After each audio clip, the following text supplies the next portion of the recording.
All right, guys, there are big new announcements for Diablo 4, or so I hear. So let's get in here. Let's listen to these announcements. Let's give our thoughts and opinions on it.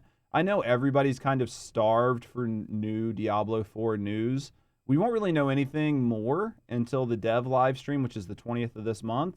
I plan on streaming that live while it's happening and sort of give my live reactions and take, and then we'll take that and we'll upload it to YouTube for anybody that misses it.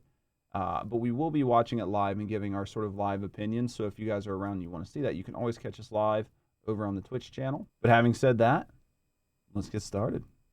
If you haven't been keeping up with Diablo 4 announcements, we're going to go through 11 of the biggest, most recent announcements or discoveries about Diablo 4, some of which are actually pretty surprising. Coming in at number 1, there's going to be an update on beta feedback and what developers are going to be addressing coming on April 20th. The main topic will be progression and endgame systems in Diablo 4 and about beta learnings. What's surprising is that there are going to be even more endgame features than what we already know about that are going to be announced.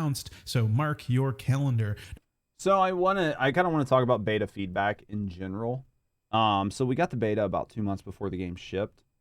We were playing on the most stable version of the game, obviously not the commercial release version of the game. I think that's something people need to keep in mind. When you're 2 months out from release, beta feedback is going to be very small. And by very small, I mean its impacts are going to be very small. They're not going to make major changes to the game based on any sort of beta feedback. So balance changing, characters, skills, I would say none of that will be effective right out from the initial launch. Now, they might take it and discuss that they're going to use it in the future or how they plan on implementing it in the future, but those are future changes and not something we're going to see more than likely with the release of the game. But that's one thing you guys got to keep in mind with the beta and the beta feedback is it's not going to go into effect right away. And what we already know about is the Fields of Hatred, which is a PvP zone, the Tree of Whispers, which gives out whispers, which are like daily quests. We know about Nightmare Dungeons, we know about Hell Tides, but there's even more that we don't know about. So I'm really excited to hear what they're going to be announcing on April 20th. I don't imagine they're going to announce anything major on April 20th. I have a feeling they're just going to expand on the system and explain it because there are still some questions. And my biggest question are Nightmare Dungeons going to function as a Mythic Plus sort of system, or are they just going to be one and dones? In other news, number 2, they're possibly going to be adding a new gem tab so that gems don't take up too much space in your inventory. Now, if you're like me during the beta, you just felt like the inventory wasn't big enough, even though well, your inventory wasn't big enough. But so like the gem tab, I bet they get the gem tab added in before the game goes live, because all that is so I'm going to give you like real quick rundown. I'm not going to get too technical in this, but your character doesn't exist. I hate to tell you, your character is just a series of data stored in a file. And then every time you perform an action in the game, the server sort of writes to your data file and says, oh, Judge picked up a sword, add item 372 to Judge's inventory, right? And that's how it works. Or it'll say add item 0 because there are like affixes and stuff on it, and it just gets a place. So I'm not going to get into it too much. If you're a programmer, you know exactly what I'm talking about. Or if you work in game development at all. So all they need to do is add another slot on your character, pretty much, that just says this holds items this through this, and this is where they go.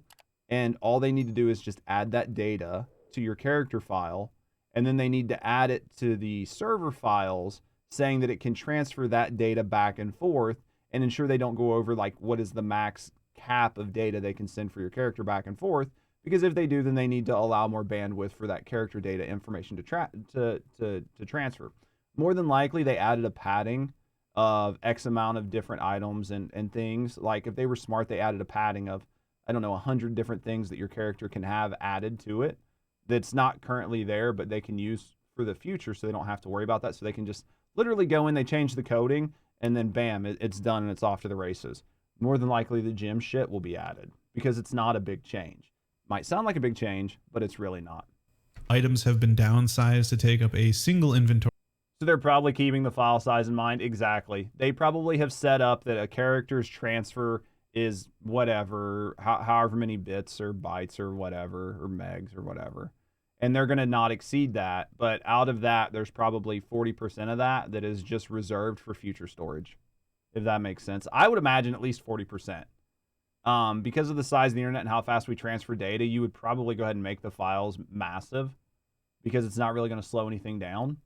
And leave yourself all sorts of room to make sort of like minor improvements throughout the day. I don't want to say throughout the day, but throughout the season. Because those are small sort of server-side changes you can make that will have like instant sort of changes to characters and improve gameplay. Space instead of multiple, like in past Diablo games. Even Diablo 3, items had different sizes, like amulets took up a single space, and then most other items took up 2. Diablo 2 had items taking up tons of inventory space depending on their size, like a chest armor or a big weapon would take up tons of space, but in Diablo 4, everything just takes up the same amount of space, but your inventory is so much smaller than ever before. It just felt like the inventory wasn't big enough. I appreciate. Yeah, I mean, it does. It does feel like it's smaller. I mean, I'm okay with everything just being one size. It doesn't matter. They can expand the inventory. I think they just went with something smaller just for the UI look, but adding additional tabs will make it better. It's just getting everybody used to thumbing through tabs. Appreciate how gems can stack, but possibly developers in Diablo 4 will be adding a new gem tab so that gems don't take up too much space in your inventory. I think that's a pretty good idea. I think a lot of the current inventory tabs are just not needed. Like, who is really carrying around that many aspects? I always only had like one and then I'd use it immediately. So to be fair, this person only had one, but it was during the beta. Over time, I think you'll have more aspects. I think the aspects tab is better than not having one. Quest items, I'd maybe have like 2, Quest item tab, you could probably do away with and just put them as like a line item in your inventory or something because you're not going to use them. You don't even physically need to see them. There just wasn't a whole lot. Consumables, again, I'd have like 1 or 2, not really that many, sometimes 3. That's also because it was the beta and you didn't need a bunch of them. Eventually, you will need more consumables, and having a consumables tab will make sense. But that main inventory tab was constantly full because I like picking up items and seeing what they are. So personally, I think the inventory definitely could use some work. I think if they find a way to implement pets into Diablo 4, kind of like Diablo 3 has, where they can pick things up for you, and then if you could set them to auto scrap, like certain rarities of gear and below, that would also help with a lot of sort of inventory management space. I don't know that they plan on doing that, but it would be nice. Okay, moving on to number 3. Necromancer summons luminance levels are not finalized and will be adjusted for launch. Now you can see in early gameplay clips of Diablo 4, Necromancer skeletons looked a lot more like the skeletons you would find as monsters, but in the beta, they looked completely different. They were much larger, they looked more cartoony, more floaty, and sort of, I don't know, they looked definitely completely different than how they looked in some previous gameplay clips. The skeleton thing. I feel like the Diablo team added color to the skeletons to help you differentiate skeletons that were yours from NPCs and enemies. Yeah, with the altar, yeah. And I think that was great. I really enjoy that, Ern. I think that the skeletons, like luminescence and their size, was really to help you as the player sort of see where your skeletons are in kind of correlation to what's on the map. Now, I know there's like a vocal minority that's sort of bitching because they feel like it's not Diablo-esque. And the Diablo team now is walking back sort of how luminous they are and what their sizes are going to be. I feel like this is a minor gripe. And I didn't find it to be too disruptive, personally. And I think if everything gets muddled together, it could be very hard for people to sort of see what's going on, especially if there's 30 or 40 enemies and you've got 2 necromancers, you've got all these skeletons. Everything's going to just start to get kind of muddy. So adding the luminescence to me made sense, and I see why they did it as a developer team. Change it or not doesn't really matter. I didn't see it being that big of a problem, but you guys let me know what you think. Were you team old school skeletons, or did you not really mind the luminescence? Let me know down in the comments below. They wanted people to be able to test the Lego aspect power. So it could have been. It very well could have been, Ern. It really could have. And in the previous gameplay clips, I was really excited. I thought they looked great. Even in the closed beta, they looked really fantastic. So I'm not sure what happened during the open beta, because the skeletons really look just way different. And frankly, I kind of agree with the majority of people. I think, they really got to nail how Necromancer summons look. You're going to be looking at them for a long time, considering, they're really great early game. I know the guy that's talking wasn't like doing anything nefarious with the word choice he had. But I feel like saying the majority of players does a disrespect to the majority of players. Typically, the people bitching about things are what we would call a vocal minority. If millions of people played the beta and there's a Reddit thread with 40,000 upvotes, 40,000 out of a million is not a majority of players. The majority of players probably didn't give a shit one way or the other. So that's why I'm team do whatever, because I don't really think it matters. I understand in my mind why the design choice was made, but if they want to walk it back, I don't really see it being too much of an issue. We would just have to play and see if things got muddled. And they're awesome to have around. You gotta have them looking cool. So they're gonna definitely be changed from how they were in the open beta, and that has been announced straight from the developers. Okay, moving on to number 4. There are so many more legendary powers. 2.6 million people got to level 20 in the beta. Yeah. So if 2.6 million individuals made it to level 20 in the open beta, and there's a Reddit thread with 100,000 upvotes, that's still not a majority. Beyond what was on display during the Diablo 4 beta. The Codex of Power contains less than half of the total legendary powers that can be found in Diablo 4, based on comments from Diablo developer Joseph P. Piora. Hope I'm saying that right. There is a lot we haven't seen yet. So, right. We have online build calculators. We went through the beta. We could look at the Codex, and there was a lot that was available to us, but it's very interesting to hear that we haven't even seen the half of it yet. So I'm very excited to see what legendary powers haven't been seen yet, because a lot of them looked pretty cool, and I'm sure the ones that we haven't seen are going to be even cooler, because Joseph has also said that they're going to be, quote, very balanced legendaries. Of course, sounds like he's being sarcastic there, meaning that these legendary powers are probably going to be incredibly powerful. Can't wait to check. And the legendary powers, and then the uniques, and all these other different tiers of gear are probably going to have build defining sort of aspects. And I think that for a lot of people that were criticizing Diablo 4 based on the beta, needed to keep in mind that it was like a snapshot. So it is exciting. I'm excited to get in the game and see what is all there, because there were some fun things in the beta. And if that's less than 50% of what's out there, that's definitely a lot of room to find better things, right? I'm out. Okay, number 5. If you haven't noticed, but druid hair color will affect the color of your werebear or werewolf form. Did not play a druid during the beta. I did not like how melee classes felt during the beta. Druid was actually the only class I didn't play and get to 25. So I would have never noticed that, but that's a fun thing. Hopefully you can get like a bright purple bear. Now this image shows here that depending on what hair color you choose for your druid, it's going to affect the corresponding werebear werewolf form. I think this is great. World of Warcraft did something. So this is one of those situations where they have actually, in my mind, muted the effects. You can see, especially on the wolf, that the color is like very limited in effect. You can see it definitely a lot more on the bear, but this is enough, in my mind, is a way to sort of like mute the colors and bring them down. I actually wish this was more exaggerated. I wish the colors were more vibrant and you could see it so much more clear, and that would make me a lot happier for this. You didn't have access to their specializations? Oh, for sure, Ern. Like, I'm definitely not shit-talking the characters. I think that the melee classes will feel very good in the live game, but in the beta they didn't feel very good. I think once you have full access to everything and full access to the builds, it will feel a lot better. I am kind of sad though. I wish the colors were more prominent on these. Similar in Wrath of the Lich King, depending on if you're a night elf or a tauren. You know what I mean? Because like it's just so hard to see those colors. When you shapeshift, it's going to look different, but then also depending on the yeah, you can definitely have vibrant colors without going pastel. I think so. Blizzard only knows extremes. Dude, I don't care. If that thing was bright pink, I would be happier, because at least it would look more interesting. I like they went back to the dark sort of macabre style in Diablo 4. I do like it, but I definitely had moments where I felt like it was just too dark and too muddled, and everything was just this tone of like brown and black.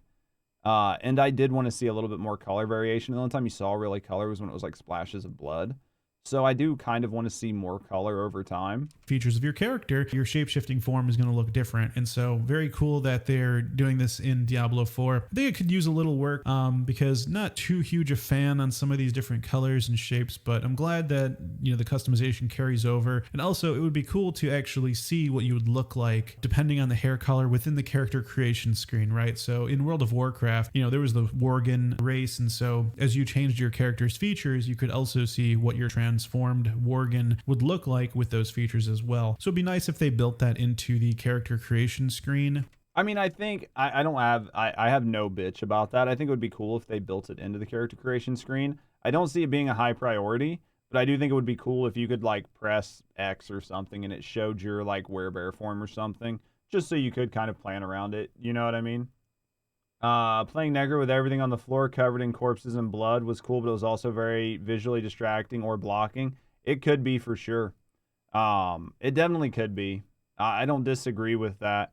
I mean, I've played Necro with like on Diablo 3 and used like corpse explode builds and stuff like that. There and it can be a lot. It really can. Keep losing your characters in crowds. There are no highlight features, yeah. That, and I wish they would let us have like the tracker, like a World of Warcraft. There's an add-on you can do where like when you move your cursor, it like leaves a trail behind it. I wish you could change the color. I think you can change the color of your cursor in Diablo 4, but I wish you could add like a trail to it, because that helps. Like when you do lose it, you can shake it and you can just see the trail on the screen, where you can actually see what you're going to look like as a werebear, werewolf, depending on the features you're choosing. In addition to that, it would be very cool to be able to customize the druid's size, so to speak. Now, I know a lot of people are, you know, kind of conflicted on this druid and, you know, their size, right? There's two different body types, right? Which is sort of like the male and female body types, but also there's really no customization to change the thickness of your character. Don't care. Don't add it. Please don't add it. Don't waste the time. I am tired of people going, I want to be able to customize this character, make it more like me. No. Don't care. If they want the druids to be big, thick, beefy people, and in the respect of that, they don't want you to be able to alter those things, then that's perfectly fine. That's perfectly fine. They let you change the color and give like maybe more facial features and face shapes and all that stuff. That's fine. Most of the time, you're either in your bear form, so like on your we'll say druid, you're either in your bear form, in your wolf form, or you're covered in fucking armor. You don't get to see your face. What do you want, a skinny fucking druid? Who cares? It literally isn't gonna matter. I'm sorry. This is one of my pet peeves. I am tired of people wanting to over customize everything. Just let it be in the spirit of whatever the game devs decide they want characters to look like. I think people want to over customize too much shit. Would be interesting. They could add a hitbox circle under your character to help D4. That'd be nice. Or even if it was just a toggle on, you know what I mean? It annoys me when you die in D3 because you lose your character in a crowd. Oh, for sure. It happens all the time, Mayruko. I don't think that's a bad option, Ern. Like, it's just a toggle on where if you want to use it, you can. If not, you could leave it off. To see if they're going to add that in the future, just because for some reason, out of all the characters, the druid is sort of the biggest. Thought that was an interesting design choice that cannot be customized, but no word on that yet. But a lot of players in the community have talked about that and noticed that about the druid. Also, I don't think a lot of players have talked about it. I think the vocal minority has. I think most players like either hit randomize or they just pick the character and move on, especially. So one of the things here is Diablo 4 is going to have seasonal character models like Diablo 3 and stuff like that.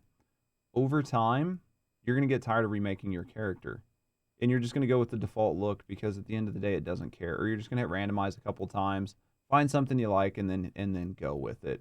It's not like it's World of Warcraft or something like that where it's a one and done and you are that character for the next 10 years.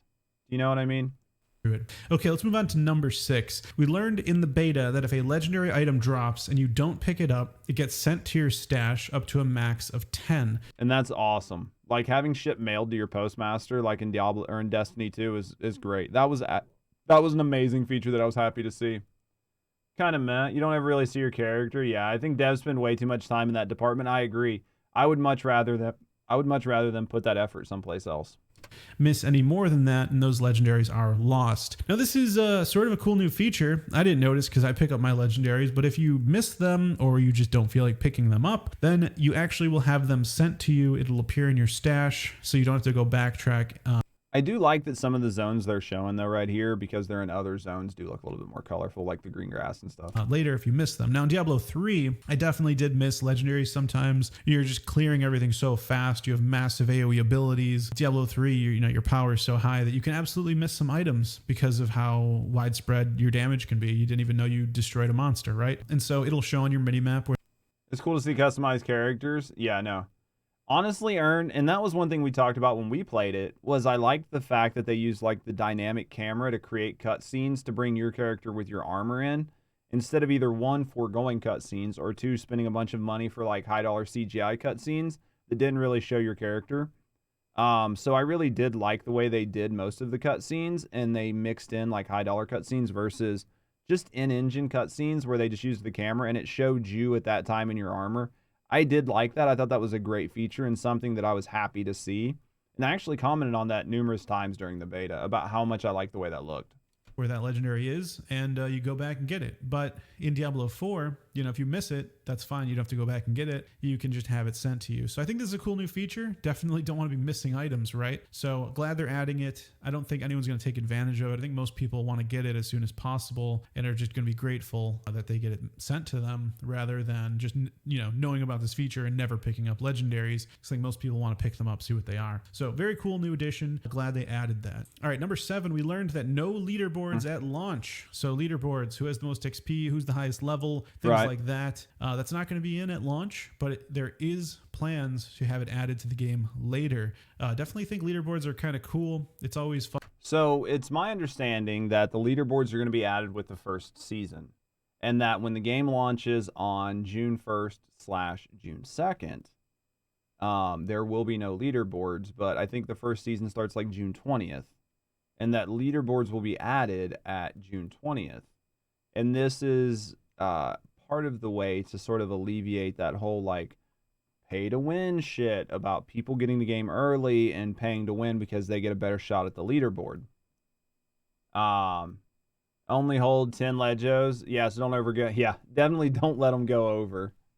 Leaderboards are going to be, I'm curious to see how they're going to do the leaderboards. It's my understanding that we're getting leaderboards. We're getting them for the first season. They're just not coming when the game launches because they're not part of the base game. It's like a seasonal content thing, and this helps alleviate the whole pay-to-win aspect of people getting the game a few days early. Fun to see who's at the top of the leaderboard, check out their build, their equipment, definitely see like what they're doing to be at the top of the leaderboard, get some ideas. I think the leaderboard, like in Diablo 3, I like the leaderboard because sometimes I'm just in a quick hurry and I'm just looking to put a build together or just maybe tweak my build.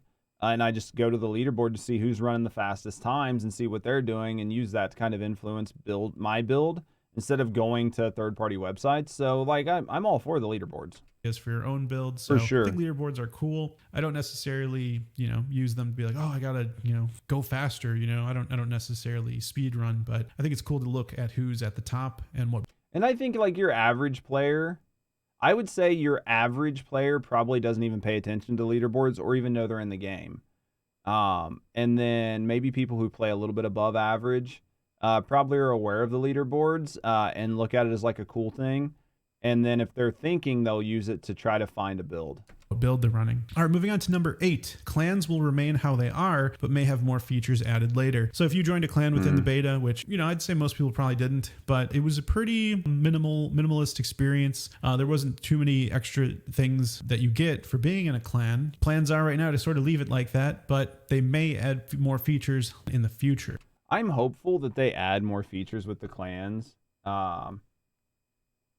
Like, is it going to be clearing dungeons with certain affixes? Or is it going to be more like WoW, where it scores across I don't know. That is curious, is if it's going to be like if different sort of nightmare sigils have their own leaderboards. So like whatever sigil has a leaderboard, or if specific dungeons have leaderboards, and then they're just going to be either sigiled or non-sigiled. I'm curious to see how they do it, how in depth they get with it, and how many boards there are. I do think that'll be a cool sort of thing to look at. What the fuck was I just talking about? All right, number. What was that? I've already lost my train of thought. Add more features in the future. All right. Oh, clans. So clans were pretty skimpy during the beta. There really wasn't much function to them. I would like to see them add more features to it than it just being a social space. Whether it's like a shared stash, or you can do something with like guilds pool money, to where you can maybe put money in there, or maybe like gems, like give some sort of shared stash, and then maybe allow clan only instances like world bosses, where you can just go in with like, you can just do it with just your clan. Say maybe you want to try it solo, so you just go in by yourself and it guarantees a solo instance. Or you want to try to 2 and 3 mana world boss, or you want to take 12 people through a world boss. I think there's definitely room for improvement with the clan features, and I'm hoping that they expand on them in the future. Number 9. White and blue rarity items will have no place in the end game. Now, in a past developer update, we learned that blue items would have the ability to roll with higher stats than other item rarities, like it was in Diablo 2. However, developers have walked back that statement and said that blue and white items will simply never be better than rare, legendary, or uniques, or even set items, because they've said that they have no place in the endgame. So these items are sort of beginner items. You're definitely going to just stop picking them up once you reach a certain level, once you have better rarity gear. So I mean, that makes sense. New take on these items, how they're essentially going to be useless after a certain point. I mean, I'm fine with that. I don't think every item needs to have a use. Interesting that they originally said that they would, and then they had to walk it back. Especially with all the different tiers of sort of item rarities that they're going to have, it would make sense that they would eventually be useless. But I guess maybe it's cool to hear that they actually walked it back. So that's news to me. I didn't know that they were actually supposed to be in-game viable in the game, which, honestly is kind of nice, not having to worry about picking those items up. All right, moving on to number 10. Seasons in Diablo 4 will last 3 months and be much more fixed, so players can plan around them, and developers plan to make it so that Diablo 2 and Diablo 3 seasons don't start at the same time, so players can enjoy the launch of the new season of each of the games. I think this is a great change for players who want to experience Diablo 2 new season coming out, Diablo 3 new season coming out, and Diablo 4, not have to worry about having to choose which Diablo they want to play in which season. So it's great that they're sort of staggering the release dates so that you can enjoy all of them. So it's a cool feature, but I feel like this is going to affect a very small portion of the player base. In all honesty, would like to see an LFG feature, a queuing system for dungeons in the future. I think it would be nice to see some sort of LFG feature over time, so you don't have to go into them solo or a queue system. Hopefully it's something they add. I don't see it being a negative. I mean, I can only see it as a net positive for the game. Because if you don't want to do it, just don't do it. Do you know what I mean? If you want to. And finally, what was that again? I keep, my brain is just, leaving. It's great that they're sort of staggering. Oh, the Diablo launches. I feel like this affects such a small niche sort of, group. Because your casual players are probably not going to have time to play Diablo 2, complete everything in the season, play Diablo 3, complete everything in the season, and play Diablo 4 and complete everything in the season, all within a 3-month cycle. Because that's at best giving you a month per game, and that's assuming that you can put 120 hours in over a season, which most casual gamers can't. They put in about half of that. I think it's a good feature, but I think that, in my mind, over time, as you sort of get one IP up and running and doing better, you should start looking at diverting resources to maintain the newer IPs, and slowly start to look at cutting loose older IPs over time. So trying to line up their seasons are good. But I think you should be more looking at trying to line up your seasons to your competitors, or whoever your competitors are, and trying to look at making sure like your Diablo 4 season doesn't coincide with like something going on with Last Epoch or something, where you might be trying to pull players over from those games. But it's still good. I mean, it's a net positive for the overall Diablo community. The release dates so that you can enjoy all of them if you want to. And finally, our last tip, the global release times have been confirmed for Diablo 4. North America early access will begin at 4 p.m. PST on June 1st, and then the rest of the release dates will be in the description. You can also look it up online. So if you don't know, it's not a rolling release. It's a servers come on release. You're learning so much about a game you don't play. Maybe one day, Metka. Maybe one day. So if you don't know, as far as I'm aware, this is not going to be a rolling release. So it's not 4 p.m. PST, then 4 p.m. EST, then 4 p.m. BST and GMT and all that. 4 p.m. PST, servers turn on. So whatever time that is for you in your country or time zone, the servers are going on. Yeah, it's a global release. As far as I know, Ern. So like 7 p.m. on June 1st, servers go on for me here. And then for people across the pond, it'll be like June 2nd at like whatever, 3 in the morning or something. Like it's just going to be bam, servers are on, the switch is flipped, everybody gets to flood in. That's the way I understand it.